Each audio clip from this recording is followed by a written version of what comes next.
Hey guys, today I wanted to share with you a really beautiful idea for Valentine's Day, a chocolate box using candy molds. Now at first this might look really intimidating, but I am here to tell you it's easier than you may think, and the results are so fantastic.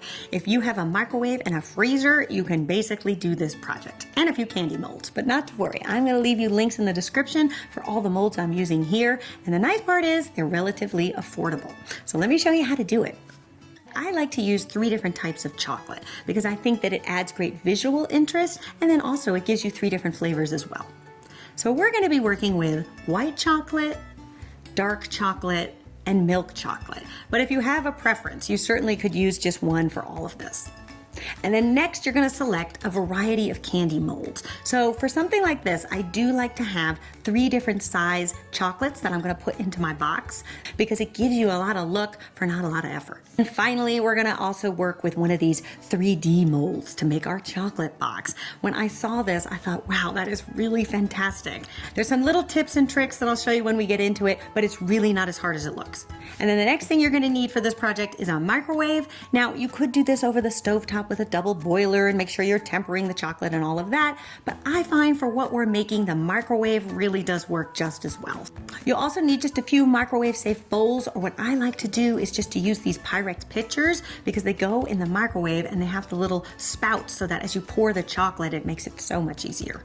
And then finally, 1 or 2 plastic pastry bags that you could get in the grocery store, and that we're going to use as we do some of the more detailed work of the chocolate box.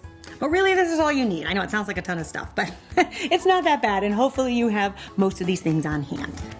Okay, so to begin, we're gonna start with the smallest mold, these little hearts.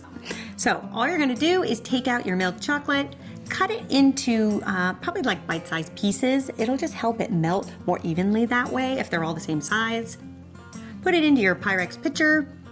Then we're going to pop it in the microwave in 30-second increments. And you want to do that just so you can check it and stir it around with a fork. It'll also just help it melt at a more even pace that way. And then we are just going to pour it into the mold. And my one tip for you that I found learning to do this is that it's better to kind of underfill it than overfill it. Because if you overfill it, you're going to end up with like a little seam once you flip these molds out. And if you underfill it, it's going to get you a really nice clean finish. So just experiment with it, but I would definitely say under rather than overfill.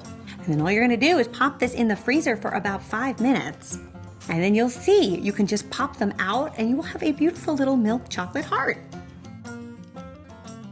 Now we're going to kick things up a little bit and do something a little more decorative. And for this, I really love these silicone molds because they're very pliable. So if you have a chocolate that's a little bit thicker, this can be a great way to go. So for this, we're going to use all 3 chocolates so we can have nice variety when we go to put our box together. So we're going to add one with a little bit of melted milk chocolate. You can do a few hearts like that. Then we're going to do some with some dark chocolate. And then we're going to do some with some white chocolate. And then we're going to put this in the freezer for about 5 minutes. And then once it's done, you'll see you can just pop those chocolates out of the mold and you will have another beautiful chocolate to add to your chocolate box. Okay, so for our 3rd type of chocolate, I'm going to show you how to do a multi-chocolate swirl. This is a fun thing to do because it looks so decorative and it also is so flavorful too. So what we're going to do is we're going to take our white chocolate that's been melted, and then you want to add a little of the darker chocolate into the lighter chocolate. And just give it a little swirl with a skewer. You don't want to overdo it because if you mix too much, you're going to lose the swirling pattern. And then we're going to use a larger plastic heart mold. And then just go ahead and pour in the chocolate and let gravity do its thing. You actually don't want to go in there and start to try to spread it out. You'll be able to do that by just sort of moving the mold. Then you're going to put that in the freezer for about 5 minutes. Let that set up. And then you'll see when you release it how beautiful all that swirling and detail is. It's really a great idea to kind of mix and match with all the different chocolates that we've made so far to have something that's swirled. It also looks really impressive because people aren't exactly sure how you did it. So all of our chocolates are ready.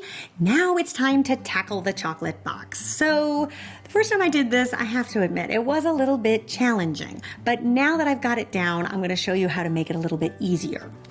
So the thing I like about this design is that it has a relief pattern to it. So you'll see it has these really beautiful garland of flowers. So for that, I thought it would be fun to use 2 different types of chocolate so that we could really see that relief be more pronounced. However, you could use the same chocolate for all of this. So if you didn't want to go through the step that I'm going to show you, just use 1 chocolate.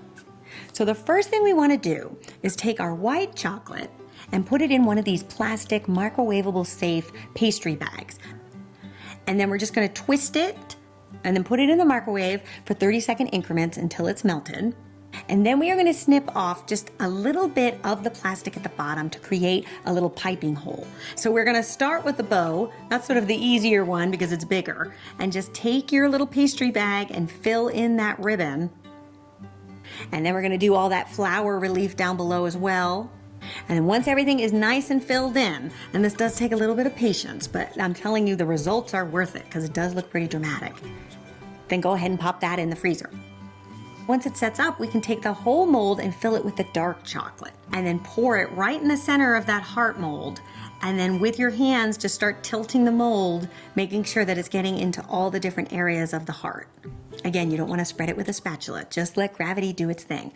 And then you're going to put that in the freezer.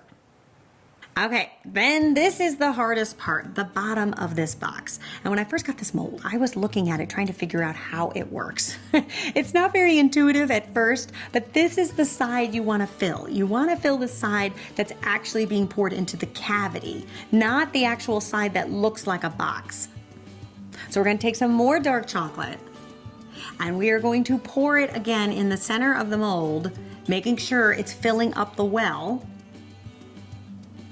And you can take your hands and just move that mold as needed to make sure that it's all getting filled up. And then you can pop that in the freezer until it's set. So now all of our melting and molding is done. And now we can assemble this beautiful chocolate box. So you want to take your mold, flip it over, and then kind of with your hand go in there and kind of press it down. You don't want to press it too hard or you will crack it.